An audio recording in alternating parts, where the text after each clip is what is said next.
बिस्मिल्लाहिर्रहमानिर्रहीम। अस्सलाम वालेकुम। मैं हूं रज़ा मेकन, आप देख रहे हैं IR के न्यूज़। आइए जानते हैं कुछ अहम अपडेट सदीक जान साहब से। 16 दिसंबर बहुत तकलीफ देह है दो हवालों से, पाकिस्तान के लिए, पाकिस्तानियों के लिए। अब तो खैर तीसरी भी एक वजह है, इन तीनों चीज़ों पे बात करते हैं और ख़ास तौर पे 26 नवंबर पे बात करेंगे कि 26 नवंबर को जो कुछ हुआ उसकी चंगारी भड़क उठी है और लगता यह है कि ये जो सियासी आग है ये हुकूमत के ख़ात्मे पर ही जाकर ख़त्म होगी, इससे कम पर बात नहीं बनेगी। देखें 16 दिसंबर 1971 जब पाकिस्तान दो टुकड़े हुए और पाकिस्तान के दो टुकड़े हुए और पाकिस्तान का एक हिस्सा पाकिस्तान से अलग हो गया, और दूसरा 16 दिसंबर 2014 जब APS में बेगुनाह बच्चों और टीचर्स को बेदर्दी के साथ जो है वो शहीद कर दिया गया। ये दो वाक़यात तो हैं, ये दो सानियात तो हैं, लेकिन सवाल ये है कि क्या हमने इन दोनों चीज़ों से कोई सबक सीखा है? इसका जवाब हम सबको अपने आप से लेना चाहिए, चाहे कोई हुकूमत में है, चाहे कोई इस्टेब्लिशमेंट में है, चाहे दीगर इदारों में है, चाहे हम मीडिया वाले हैं, चाहे हम आम पाकिस्तानी हैं, हम सब के लिए इसमें एक सवाल है। मैं इरशाद आरिफ साहब के एक ट्वीट का हवाला देना चाहूँगा।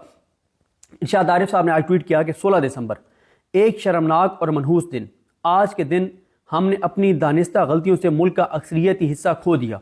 आज ही के दिन हमने सानहा APS में अपने मासूम बच्चे खोए। सबक क्या सीखा? कोई बतलाओ कि हम बतलाएं क्या?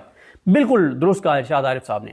देखें बात यह है कि मैं क्यों कह रहा हूं कि हम सबको अपने आप से एक सवाल करना चाहिए कि 16 दिसंबर 1971 को जब पाकिस्तान ने अपना एक हिस्सा खो दिया तो उसकी जो वजूहात थी, क्या उसके बाद हमने ये फैसला किया कि आज के बाद हमने अपने बाकी मादा पाकिस्तान में वो हालात पैदा नहीं होने देने जिनकी वजह से हमने इतना बड़ा एक साने से गुजरे, इतनी बड़ी एक तकलीफ से गुजरे कि पाकिस्तान दो टुकड़े हो गया? क्या हमने आज तक 16 दिसंबर 1971 क्यों हुआ, इसके ऊपर क्या कभी कोई तहकीकात हुई? चले मान लेते हैं हमूद-उर-रहमान कमीशन रिपोर्ट, हम मान लेते हैं हमूद-उर-रहमान कमीशन रिपोर्ट की बातें गलत होंगी, मान लेते हैं, लेकिन क्या कोई दुरुस्त वजूहात जानने के लिए आज तक कोई इसके ऊपर कोई बातचीत हुई? क्या उस वक्त के वजूहात को समझने के लिए कोई मतलब छोटा सा वाक़या हो जाए तो कमीशन बन जाते हैं, छोटा सा वाक़या हो जाए तो इंक्वायरी बैठ जाती है?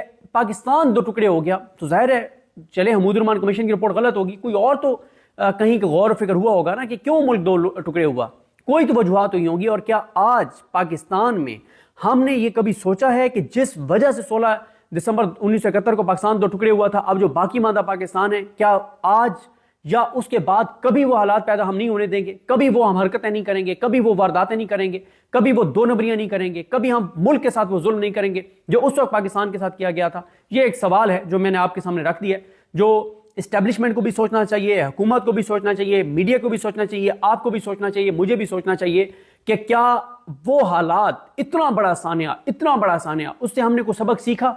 जवाब आप खुद अपने आप से ले लीजिए, हम सबको अपने आप से इसका जवाब लेना चाहिए। दूसरा सवाल यह है कि 16 दिसंबर 2014 जब बेदर्दी के साथ APS में बच्चों को शहीद कर दिया गया, कभी माएँ इस चीज़ का अंदाज़ा कर सकती हैं कि बेटों को खोना, बेटियों को खोना, बच्चों को खोना कितना तकलीफ देह है? बहनें इस चीज़ को फील कर सकती हैं कि भाइयों का जुदा हो जाना, इस तरह से उनका बेदर्दी से शहीद हो जाना कितना तकलीफ देह है। देखें 16 दिसंबर 2014 को जब हमारे 150 बच्चों को बेदर्दी से शहीद कर दिया गया, मैं अहमद नवाज़ के जो वालिद हैं उनका देख रहा था, उनके ट्वीट्स देख रहा था, कितने तकलीफ दे हैं, मतलब दिल खून के आंसू होता है उनके ट्वीट्स पढ़ के कि उन्होंने अपने बेटे हारिस नवाज़ को, 13 साल बेटे को उसमें खोया, और एक और बेटे उनके अहमद नवाज़ हैं वो भी ज़ख्मी हुए, और कितनी तकलीफ से वो आज भी गुजरते हैं। लेकिन उनकी तकलीफ कम हो सकती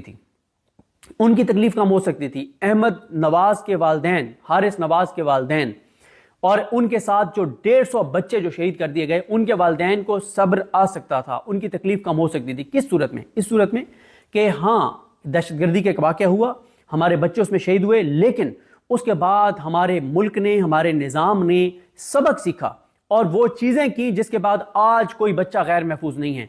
आज हमारा मुल्क दहशतगर्दी से पाक हो चुका है। आज कोई वाक़या दोबारा ऐसा नहीं हो सकता, किसी माँ का बेटा इस तरह से उसकी जान नहीं ली जा सकती। अगर ये हो चुका होता तो मैं यकीन से कहता हूं कि उन 150 बच्चों, उन 150 फैमिलीज का गम बहुत कम हो गया होता। गो के तकलीफ दे है, कभी वो तकलीफ खत्म नहीं हो सकती। देखें बच्चे के सर में दर्द हो तो माँ सारी रात नहीं सोती, माँ को तकलीफ में वो माँ रहती है, और बेटों को سروں میں گولیاں مار کے شہید کر دیا گیا, بے دردی سے ان کو ذبح کیا گیا, تو وہ مائیں کیسے ان کو صبر آ سکتا ہے؟ لیکن ان کی تکلیف, ان کا دکھ کم ہو سکتا تھا اگر یہ ہوتا کہ ان کے بچے قربان ضرور ہو گئے, لیکن اس کے بعد ہم نے سبق سیکھا اور ہم نے دہشت گردی پر فوکس کیا, ہم نے دہشت گردوں پر فوکس کیا, ہم نے دہشت گردوں کو مکمل طور پہ ختم کر دیا. اب کوئی پاکستان کا بچہ غیر محفوظ نہیں ہے, کوئی اسٹریٹ کرائم میں کسی کی جان نہیں لی جائے گی, کسی کی دہشت گردی میں جان نہیں لی جائے گی, کسی کی کسی اور ظلم میں جان نہیں لی جائے گی. اگر یہ ہو گیا ہوتا تو ان کا دکھ, ان کا درد, ان کی تکلیف کم ہو گئی ہوتی, لیکن بدقسمتی سے ایسا نہیں ہے. آج بھی بہت سے شہروں میں اسکولوں میں چھٹیاں کر دی گئی, اسکول بند کر دیے گئے, تعلیمی ادارے بند کر دیے گئے, اسکولز کالجز بند کر دیے گئے. کیوں؟ کیونکہ اطلاعات یہ آئیں کہ تھریٹ ہے دوبارہ, آج خدا نہ خواستہ دوبارہ کسی اسکول پہ اوپر حملہ ہو سکتا ہے. تو ان بچوں کی قربانیوں سے کیا ہوا؟ کیا اس سے ہم نے کچھ سیکھا؟ میرا تو نہیں خیال کہ ہم نے کچھ سیکھا. بحیثیت قوم ہماری حکومتوں, ہمارے اداروں نے کچھ نہیں مجھے لگتا سیکھا, کیونکہ آج بھی قوم کے بچے جو ہیں وہ غیر محفوظ ہیں, محفوظ نہیں ہیں, چھٹیاں کرنی پڑی.